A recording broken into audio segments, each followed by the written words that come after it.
المرة دي جبنا لكم سر الزيوت السبعة عشان تعملي حمام الزيت بنفسك في البيت وتبقي مطمنة انك بتستخدمي زيوت طبيعية على شعرك.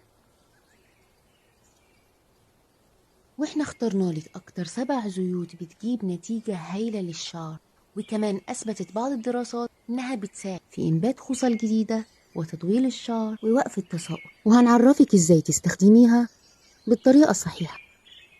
في عندنا زيت الفلفل الحار، وزيت الجوجوبا، وزيت الجرجير، وزيت القرع، وزيت الخروع، وزيت اللوز الحلو، وزيت إكليل الجبل العطري. هناخد قطارة كاملة أو معلقة كبيرة من كل زيت،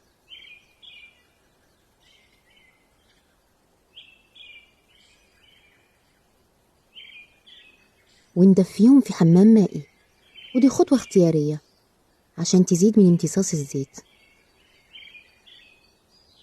ونزود عليهم من 30 ل 35 نقطة من زيت إكليل الجبل العطري أو الروزماري. نروح لأهم خطوة، إنك تبدأي تدليك فروة الرأس بخلطة ال7 زيوت، وممكن تستخدمي الديرمارول عشان تديكي نتائج أحسن. وبعدها نلف الشعر ببونيه من نص ساعة لساعة، وما تطوليش عن كده. وبعدها نغسل شعرنا بشامبو من